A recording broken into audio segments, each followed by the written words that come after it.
બાળકો મજામાં?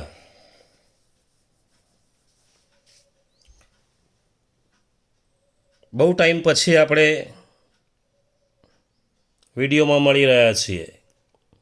હેરોનનું સૂત્ર. ચલો એમ થયું આજે હેરોનના સૂત્રનો વિડીયો બનાવી દઈએ. તો હેરોનનું સૂત્ર એટલે મૂળ તો ત્રિકોણનું ક્ષેત્રફળ શોધવા માટેનું સૂત્ર. ત્રિકોણની 3 બાજુઓ આપેલી હોય અને ત્રિકોણનું ક્ષેત્રફળ શોધવું હોય તો હેરોનના સૂત્રનો ઉપયોગ કરી શકીએ. ટૂંકમાં એક જ વાત યાદ રાખો, ત્રિકોણની જ્યારે 3 બાજુ આપી હોય એટલે હેરોનનું સૂત્ર વાપરી દેવાય, એટલે ક્ષેત્રફળ આપણને મળી જાય. 3 બાજુઓ આપેલી હોય તો, 3 બાજુઓ હોય તો હેરોનના સૂત્રનો ઉપયોગ કરી ક્ષેત્રફળ શોધી શકાય. પહેલાં આપણે ત્રિકોણના બીજી રીતે શોધાતા ક્ષેત્રફળોની ચર્ચા કરીએ. તો ત્રિકોણના ક્ષેત્રફળનું એક સૂત્ર આપણે પહેલેથી ભણતા આવ્યા છીએ કે ત્રિકોણનું ક્ષેત્રફળ બરાબર 1/2 ગુણ્યા પાયો ગુણ્યા વેધ. 1/2 ગુણ્યા પાયો ગુણ્યા વેધ. સમજી લઈએ આપણે. માની લો કે આ ત્રિકોણ છે.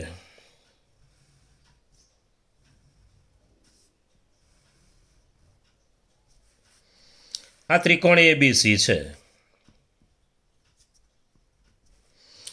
જુઓ, ત્રિકોણના ક્ષેત્રફળ કેટલી રીતે શોધી શકાય એની ચર્ચા હું એટલા માટે કરી રહ્યો છું કે આગળ કોઈ પણ ધોરણમાં તમારે માટે ઉપયોગી નીવડશે. 9મામાં તો ખરું જ.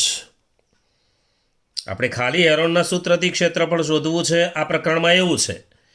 પણ આપણે ત્રિકોણના ક્ષેત્રફળની બધી રીતોની ચર્ચા કરી લઈશું.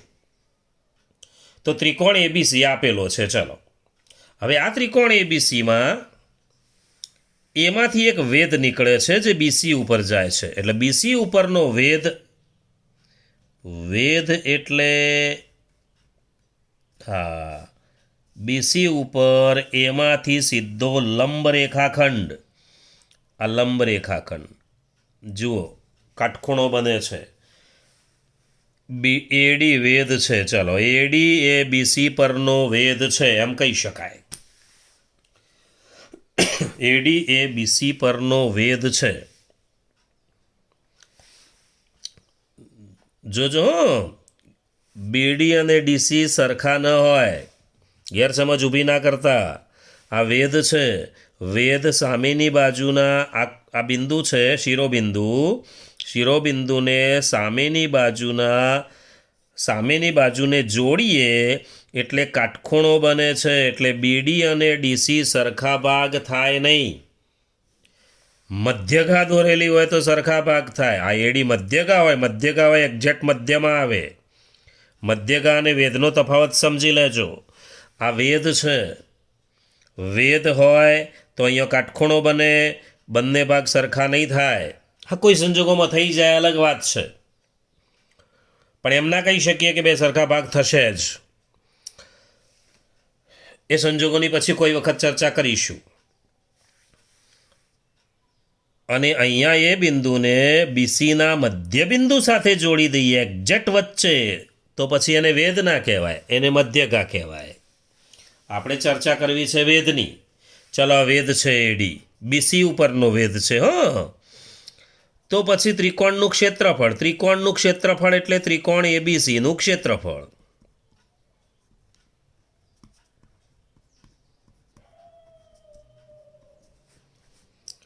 હવે ત્રિકોણ એબીસીના ક્ષેત્રફળને ટૂંકમાં આપણે એબીસી લખી શકીએ. જોજો બરાબર, આગળ કોઈ નિશાની નહીં કરવાની.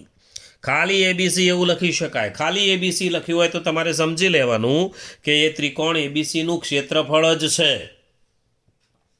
ચલો, એબીસી બરાબર સૂત્ર લખીએ તો 1/2 ગુણ્યા પાયો ગુણ્યા વેધ. જુઓ, પાયો બીસી છે અને એના ઉપરનો વેધ એડી છે. એ બીસી પાયા ઉપરનો વેધ છે. તો પછી પાયો એટલે બીસી અને વેધ એટલે એડી. પાયો ગુણ્યા વેધ, બીસી ગુણ્યા એડી. ચાલો માની લો કે બીઈ વેધ છે એ એસી ઉપરનો વેધ છે. આ બીઈ વેધ લીધો આપણે.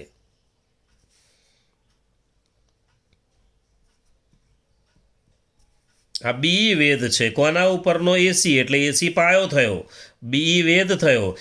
બીજું સૂત્ર પણ લખી શકાય આનું, એબીસી બરાબર 1/2 ગુણ્યા પાયો એટલે એસી, વેદ એટલે બીઈ. ટૂંકમાં પાયો ગુણ્યા વેદ. પાયો ગુણ્યા વેદ. ત્રીજો એક વેદ લઈએ, ચલો સી. સીમાંથી વેદ લઈએ એબી ઉપર. તો સીમાંથી એબી ઉપર વેદ લઈએ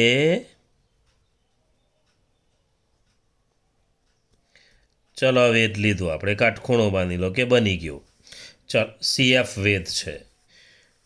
તો આવું પણ લખી શકાય, એબીસી બરાબર 1/2 ગુણ્યા એબી ગુણ્યા સીએફ. એબી પાયો છે, સીએફ વેદ છે. 3 વેદ છે આકૃતિમાં જુઓ, એક એડી વેદ, એક બીઈ વેદ, એક સીએફ વેદ.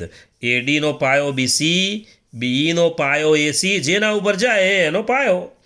સીએફનો વેદ એબી, તો અહીંયા એબી ગુણ્યા સીએફ લખીશું. એબી ગુણ્યા સીએફ લખીશું. હવે એક વાતનું ધ્યાન રાખી લઈએ આપણે. એબીસીનું ક્ષેત્રફળ એટલે 1/2 ગુણ્યા પાયો ગુણ્યા વેદ. ત્રિકોણનો પ્રકાર ગમે તે હોય, પાયો અને વેદ આપ્યા હોય તો સૂત્રનો ઉપયોગ કરી શકાય. એક ઉદાહરણ જોઈએ. જુઓ, બીજી એક વાત કહી દઉં. આ ત્રણેય જુઓ, ત્રણેય વેદ ભેગા થયા એક જ જગ્યાએ, અને ત્રણેય વેદ એક જ જગ્યાએ ભેગા થાય તો એને લંબ કેન્દ્ર કહીશું.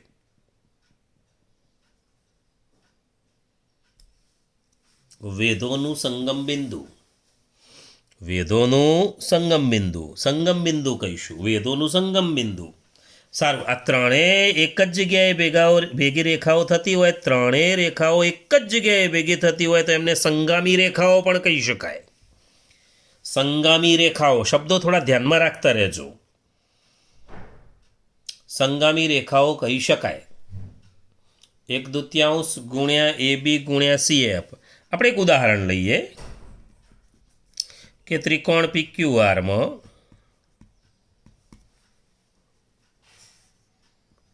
ક્યુએસ એ પીઆર પરનો વેદ છે. તો પીક્યુઆર શોધો. માપ આપેલા છે ક્યુએસ બરાબર 2.4, પીઆર બરાબર 1.2 લઈએ. ચાલો,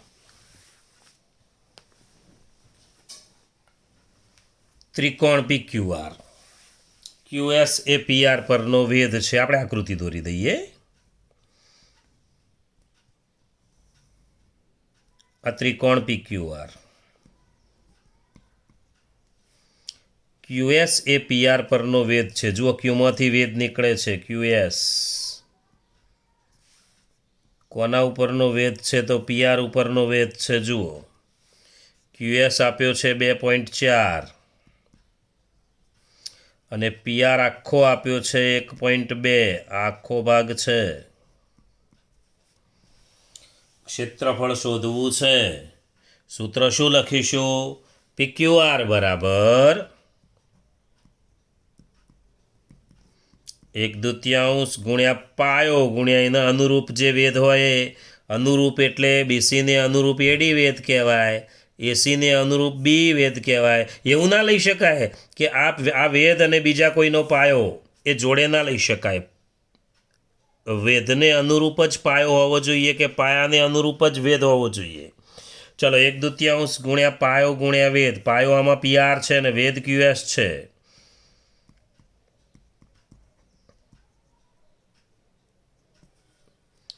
એટલે 1/2 ગુણ્યા 12 ગુણ્યા 24 એટલે 2 6 12, 24 ગુણ્યા 6 કરવા પડશે. 24 ગુણ્યા 6 એટલે 144. 144 ભાગ્યા 100, જુઓ 2 મીંડા છે નીચે, એટલે 1.44 આવશે. હવે માની લો કે આ બંને માપ સેમી હોય તો ક્ષેત્રફળ છે એટલે આપણે લખીશું સેમીનો વર્ગ અથવા ચોરસ સેમી, કંઈ પણ લખી શકાય. તો ત્રિકોણનું ક્ષેત્રફળ શોધવા માટેનું પહેલું સૂત્ર છે 1/2 ગુણ્યા પાયો ગુણ્યા વેધ, પહેલું જરૂરી સૂત્ર.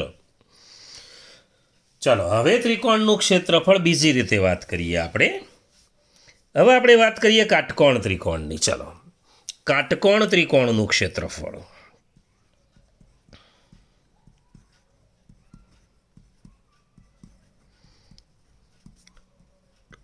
તમને ત્રિકોણનું ક્ષેત્રફળ શોધવાના બધા રસ્તા ખબર હોવી જોઈએ. હેરોન તો છેલ્લે છે, એ પહેલાં આગળના બીજા રસ્તાઓની ચર્ચા કરી લઈએ છીએ. કાટકોણ ત્રિકોણનું ક્ષેત્રફળ એટલે 1/2 ગુણ્યા કાટખૂણો બનાવતી બાજુઓનો ગુણાકાર. કાટખૂણો બનાવતી બાજુઓનો ગુણાકાર. આ બીજા સૂત્રની આજની ચર્ચા. કાટકોણ ત્રિકોણનું ક્ષેત્રફળ એટલે 1/2 ગુણ્યા કાટખૂણો બનાવતી બાજુઓનો ગુણાકાર. ચલો એક કાટકોણ ત્રિકોણ લઈએ આપણે. કાટકોણ ત્રિકોણ, ત્રિકોણ PQR છે, ખૂણો Q કાટખૂણો છે, અને ખૂણો Q કાટખૂણો હોય તો એની સામેની બાજુ એટલે PR કર્ણ કહેવાય. કાટખૂણાની સામેની બાજુને કર્ણ કહીશું. આ કર્ણનો વર્ગ છે બાકીની બે બાજુના વર્ગોના સરવાળા જેટલો હોય. પાયથાગોરસનો સિદ્ધાંત PR વર્ગ બરાબર PQ વર્ગ વત્તા QR વર્ગ લખી શકાય. તમારે PRની જરૂર હોય તો PR વર્ગ બરાબર PQ વર્ગ વત્તા QR વર્ગ લખી શકાય. ટૂંકમાં કર્ણ શોધવો હોય તો બાકીની બે બાજુના વર્ગોનો સરવાળો. એ સૂત્રોની પણ ચર્ચા કરી લઈએ. ચાલો PR વર્ગ બરાબર PQ વર્ગ વત્તા QR વર્ગ.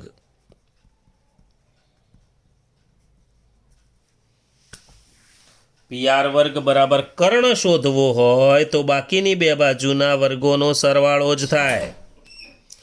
કર્ણ સિવાયની બાજુ શોધવી હોય તો બાદબાકી કરવાની. ચલો કર્ણ સિવાયની બાજુ, ચલો કર્ણ કયો છે PR, એનો વર્ગ શોધવો હોય તો આ જે કાટખૂણો બનાવતી જે બાજુઓ દેખાય છે આપણને એના વર્ગોનો સરવાળો. કદાચ PR શોધવો હોય, PQ અને QR આપ્યો હોય તો આ સૂત્રની મદદથી શોધી શકાય. હાલ આપણે ક્ષેત્રફળને બાજુ પર મૂકીએ છીએ. તમને પહેલાં પાયથાગોરસનો સિદ્ધાંત સમજાવું છું.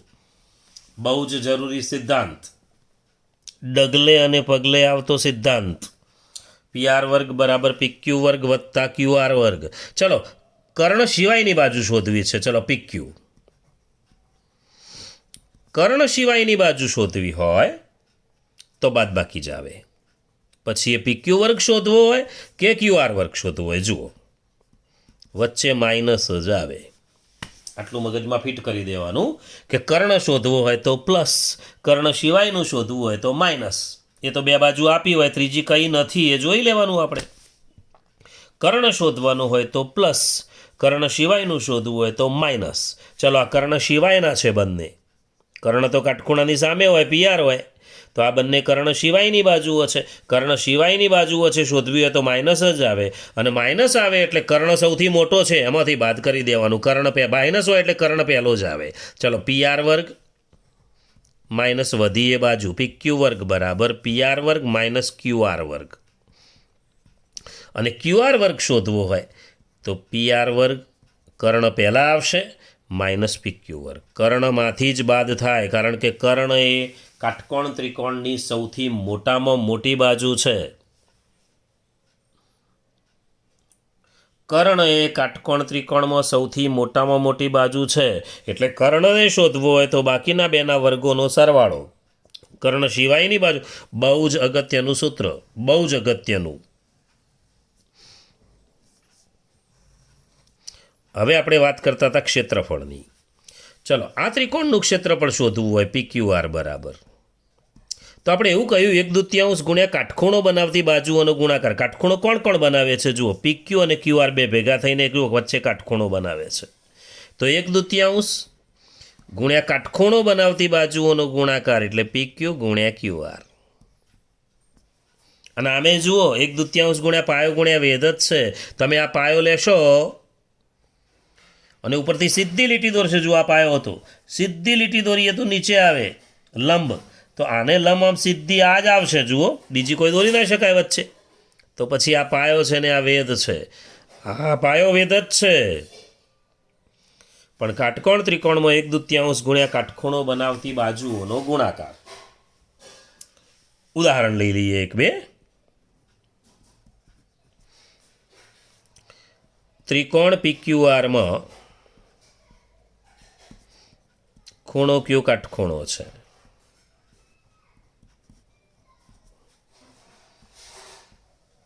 PQ બરાબર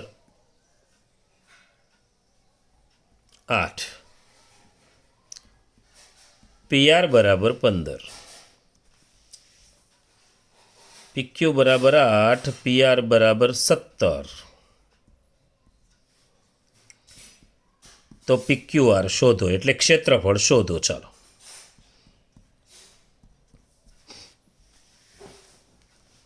ચલો, ત્રિકોણ PQR.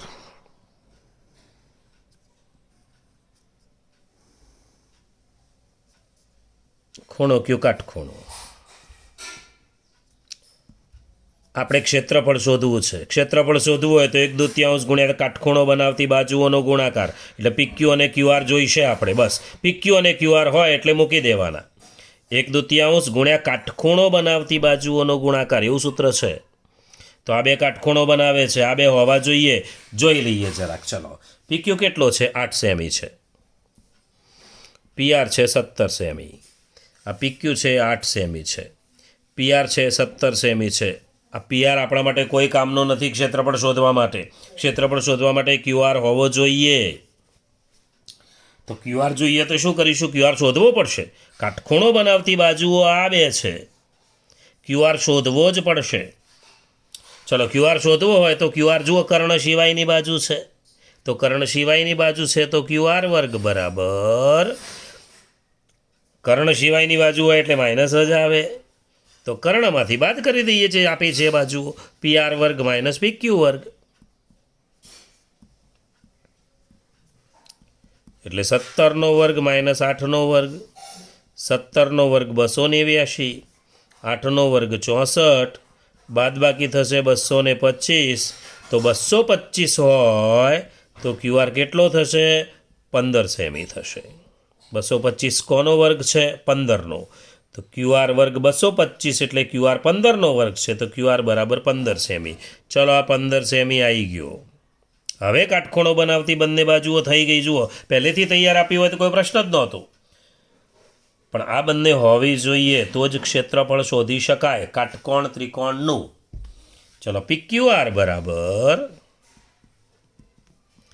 1/2 ગુણ્યા PQ ગુણ્યા QR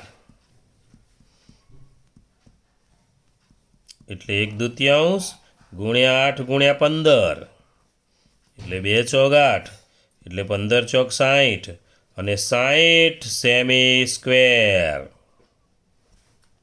કતો ચોરસ સેમી. આ ત્રિકોણ PQRનું ક્ષેત્રફળ થયું. બે રીતો જોઈએ આપણે ક્ષેત્રફળની. ક્ષેત્રફળનું સૂત્ર થાય 1/2 ગુણ્યા પાયો ગુણ્યા વેધ, અને કાટકોણ ત્રિકોણનું ક્ષેત્રફળ થશે 1/2 ગુણ્યા કાટખૂણો બનાવતી બાજુઓનો ગુણાકાર. ચલો, ત્રીજો પ્રકાર જોઈએ. ત્રીજી રીતે ક્ષેત્રફળ જોઈએ ત્રિકોણનું. ત્રિકોણનું ક્ષેત્રફળ એટલે 1/2 ગુણ્યા પાયો ગુણ્યા વેધ. કાટકોણ ત્રિકોણનું ક્ષેત્રફળ એટલે 1/2 ગુણ્યા કાટખૂણો બનાવતી જ બાજુઓનો ગુણાકાર. કાટખૂણો બનાવતી જ બે બાજુઓ લેવાની, કર્ણ અંદર સામેલ કરવાનો નહીં. ત્રીજી વાત, સમબાજુ ત્રિકોણ હોય તો સમબાજુ ત્રિકોણનું ક્ષેત્રફળ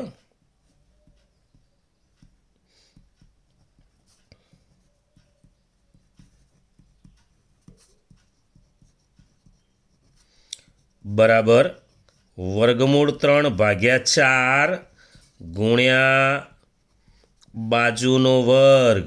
ચલો, સમબાજુ ત્રિકોણનું ક્ષેત્રફળ વર્ગમૂળ 3/4 ગુણ્યા બાજુનો વર્ગ. વર્ગમૂળ 3/4 ગુણ્યા બાજુનો વર્ગ. ત્રણેય સૂત્રો ધ્યાનમાં રાખવાના. સમબાજુ ત્રિકોણ હોય તો, સમબાજુ ત્રિકોણ ત્રણેય બાજુ સરખી હોય તો, ત્રણેય બાજુ સરખી હોય. માની લો કે એક સમબાજુ ત્રિકોણ છે, એની બાજુનું માપ ઉદાહરણ લઈએ. એક સમબાજુ ત્રિકોણ ની બાજુનું માપ 8 સેમી છે, તો ક્ષેત્રફળ શોધો. ચલો, સમબાજુ ત્રિકોણ છે, બાજુનું માપ 8 છે. સમબાજુ ત્રિકોણ એટલે બધી બાજુઓ સરખી જ હશે, બધી બાજુ સરખી હશે. 8, 8, 8 છે.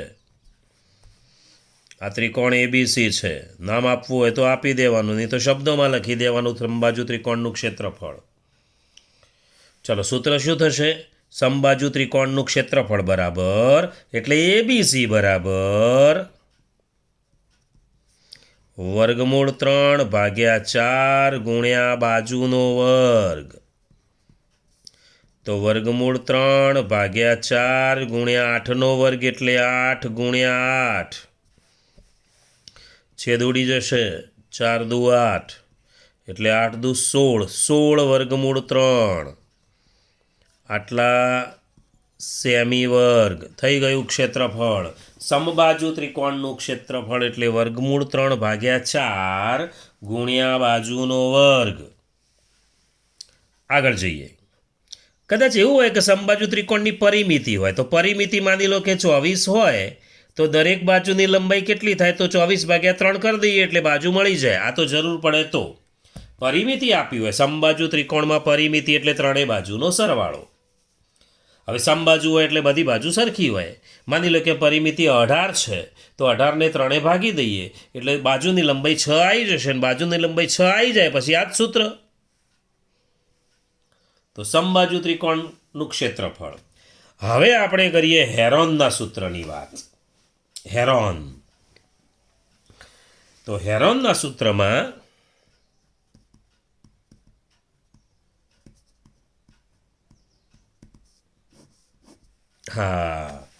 ચોથી રીતે ક્ષેત્રફળ શોધી રહ્યા છીએ ત્રિકોણનું. હેરોનના સૂત્રનો ઉપયોગ 3 બાજુઓ હોય એટલે કરી શકાય. 3 બાજુઓ આપેલી હોય, ત્રિકોણની 3 બાજુઓ આપેલી હોય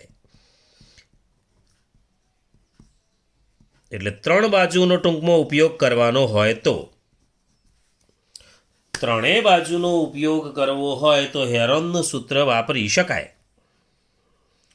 જુઓ, આમાં 3 બાજુઓ આપેલી છે. આમાં હેરોન સૂત્ર વાપરી શકાય. 3 બાજુઓ છે એટલે 3 બાજુ હોવી જોઈએ. હવે ત્રણેય બાજુ એટલે માની લો કે આ ત્રિકોણ એબીસી છે.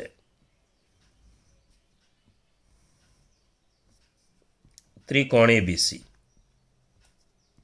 તો શું હોય? ખૂણા એની સામેની બાજુને સ્મોલ એ કહી શકાય, એટલે બીસી એટલે સ્મોલ એ.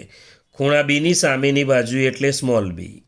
ખૂણા સીની સામેની બાજુ એટલે સ્મોલ સી. પણ આ ચેપ્ટરના આપણા જે દાખલાઓ છે એમાં એબીસી દરેકમાં ગમે તેને લઈ શકાય. લઈ લઈશું આપણે લઈ લઈશું, એટલી છૂટછાટ લઈ લઈશું.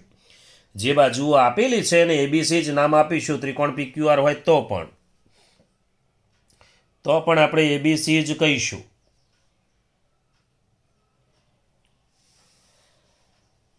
હવે 3 બાજુઓ છે. હવે ત્રણેય બાજુનો સરવાળો એટલે પરિમિતિ. ત્રણેય બાજુનો સરવાળો એટલે પરિમિતિ. એટલે આપણે પરિમિતિ લખવી હોય, પરિમિતિ, તો AB વત્તા BC વત્તા AC.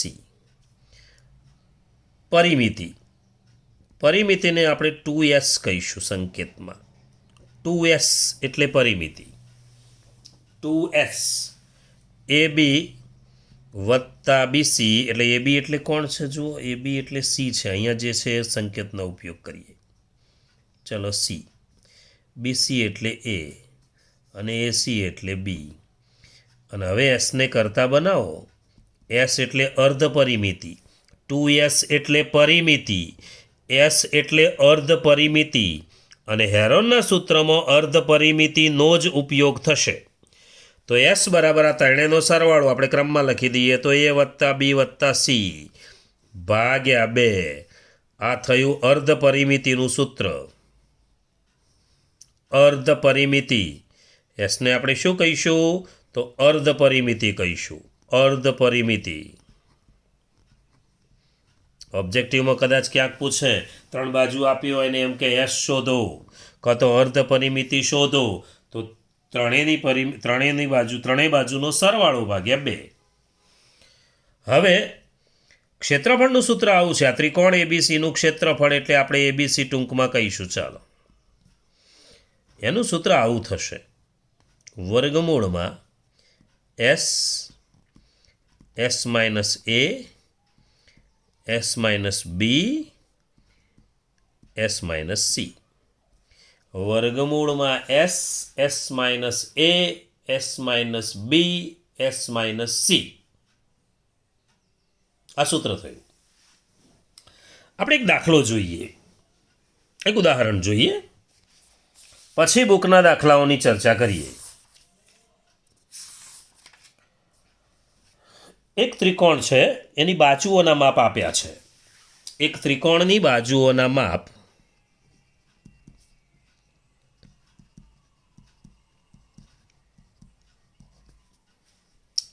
એક ત્રિકોણની બાજુઓના માપ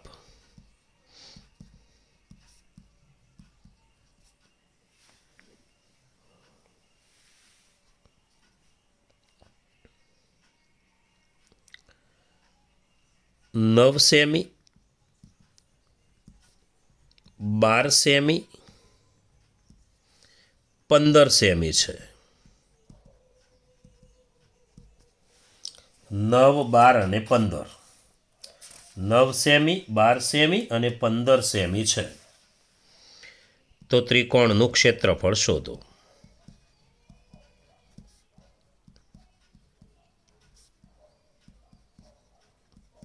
તો ત્રિકોણનું ક્ષેત્રફળ શોધો. ચાલો, હવે ત્રિકોણની બાજુઓના માપ 9 સેમી, 10 સેમી અને 15 સેમી આપણે નામ આપી દઈએ. ABC ધારી લઈએ. ચાલો, ધારો કે A બરાબર B બરાબર C બરાબર. ચાલો, A બરાબર લઈએ આપણે 9 સેમી. એક લિસ્ટ બનાવી દઈએ.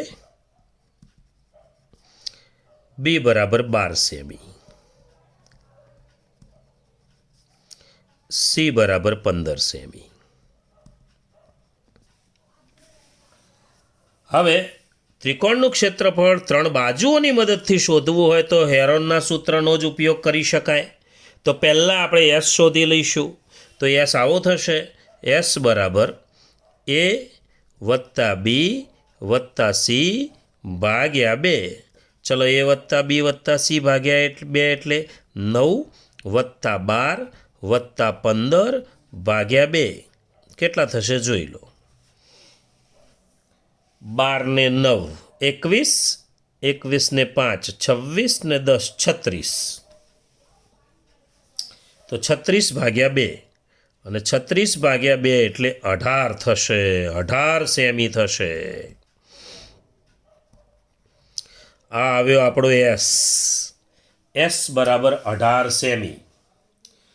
આ 36 ભાગ્યા 2 બરાબર 18 સેમી. 18 સેમી અહીં લખવું હોય તો અહીં લખી દેજો. 18 સેમી. હવે ત્રિકોણનું ક્ષેત્રફળનું સૂત્ર. ચલો, ત્રિકોણનું ક્ષેત્રફળ બરાબર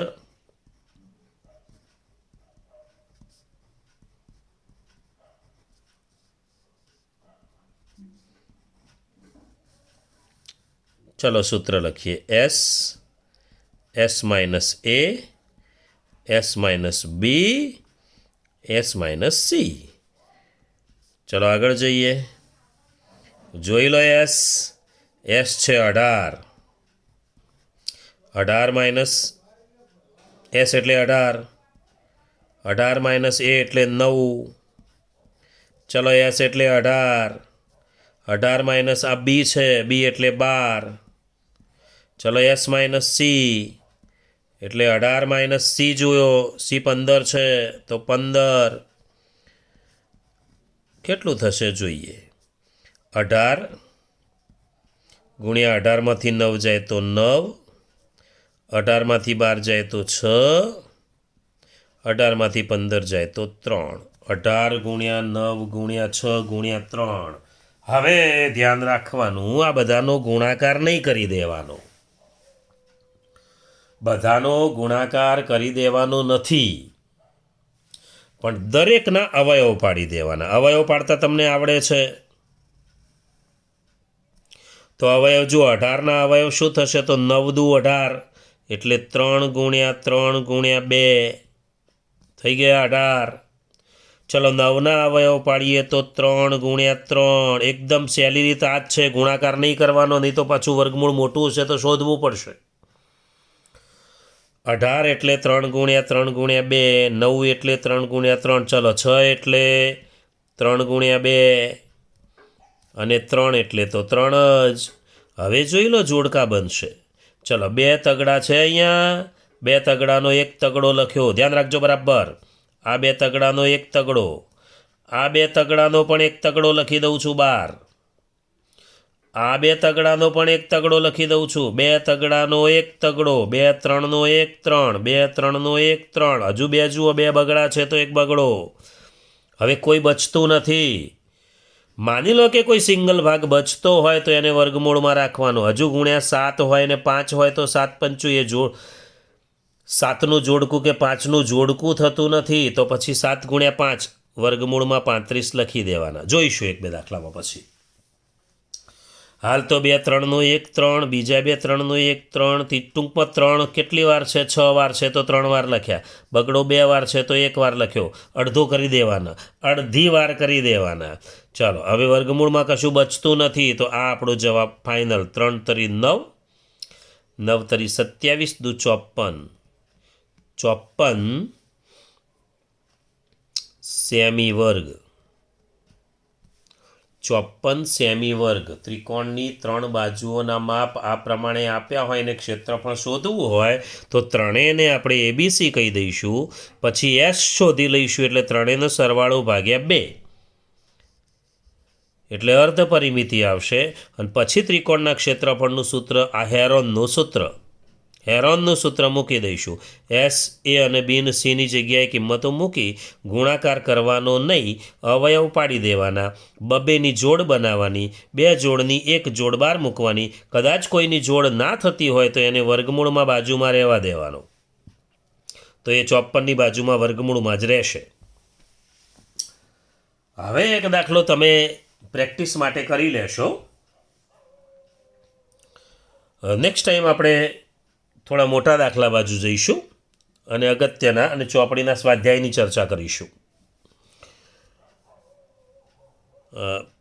એક દાખલો લખી દઈએ. ત્રિકોણની 3 બાજુઓના માપ જ લખું છું. 16 સેમી,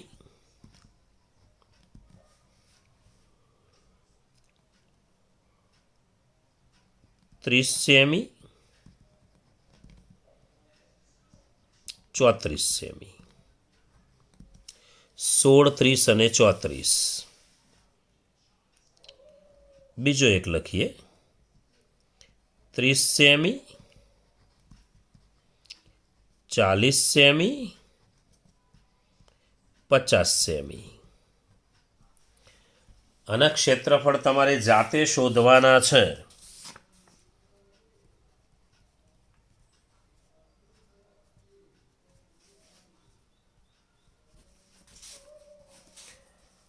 હવે આગળના વિડીયોમાં મળીશું.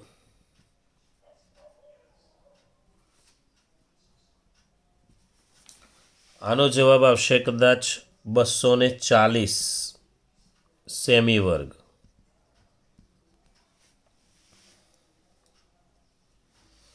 અને આનો જવાબ આવશે 600 સેમી વર્ગ.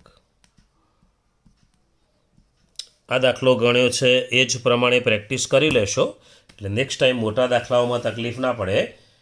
ચાલો ફરીથી મળીશું. બાય.